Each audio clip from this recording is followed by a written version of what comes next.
নমস্কাৰ, মই সাজ্জাদ হুছেইনে জীৱন নৰম চেনেলটিৰ নতুন এটি ভিডিঅ'লৈ সকলোকে স্বাগতম জনাইছোঁ। মোৰ আজিৰ এই ভিডিঅ'টোত তামিলনাডুত নতুনকৈ প্ৰৱৰ্তিত হোৱা পেঞ্চন স্কিমখনৰ বিষয়ে কিছু বিস্তৃতভাৱে আলোচনা কৰিবলৈ চেষ্টা কৰিম।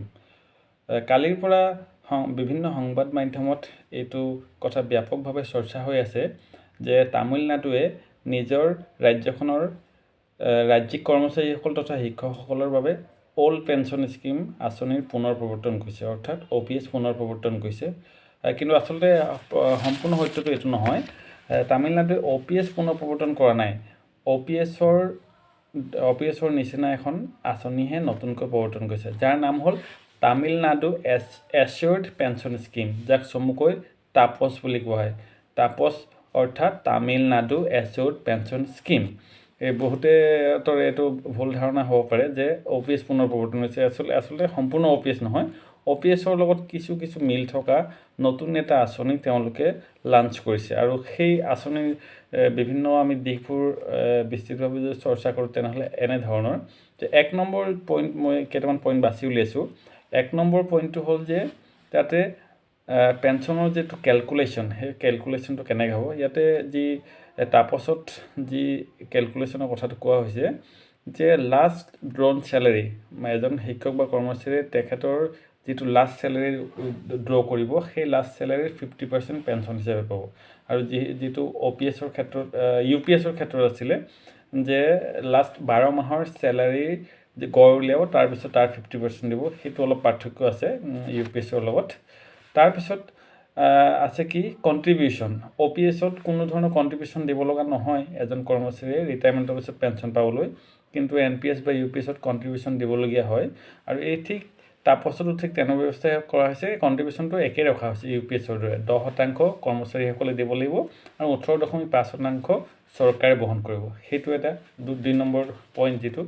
আৰু 3 নম্বৰ পইণ্ট এটা মই উলিয়াইছোঁ যে ফেমিলি পেঞ্চনৰ ক্ষেত্ৰত কোৱা হৈছে যে আগত কি হৈছিলে,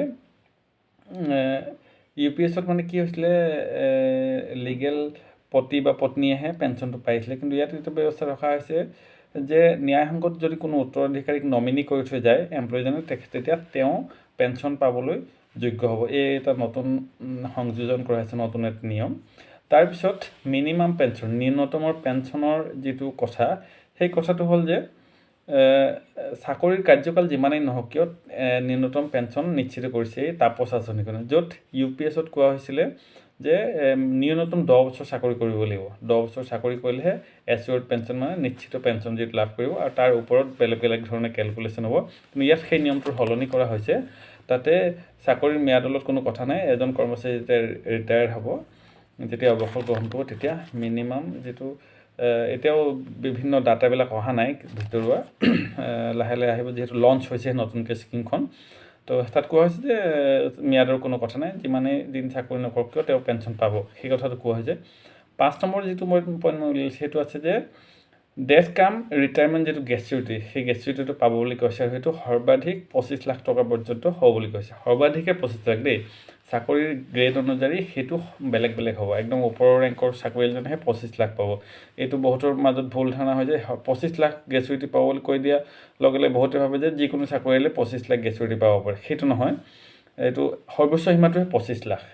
তাৰপিছত কোৱা হৈছে কি, যিটো পেঞ্চনৰ বৃদ্ধি, অল্ড পেঞ্চন স্কিমত কি হয় যে আমাৰ যেনেকৈ দিয়ে বাঢ়ে, কৰ্মচাৰীসকলৰ পেঞ্চনাৰসকলৰ দিয়াৰ বাঢ়ি গৈ থাকে, আৰু যেতিয়া পে' কমিশ্যন সলনি হয় তেতিয়া তেওঁলোকৰো সেই অনুৰূপ ধৰণে সলনি হৈ যায়, বাঢ়ি যায়। কিন্তু ইয়াত কোৱা হৈছে যে মূল্যবৃদ্ধিৰ লগত সংগতি ৰাখি বাঢ়ি থাকিব, মানে পেঞ্চনটো বাঢ়ি থাকিব। কিন্তু যেতিয়া নতুন পে' কমিশ্যনটো প্ৰত্যেক 10 বছৰ হৈ থাকে, সলনি হৈ থাকে।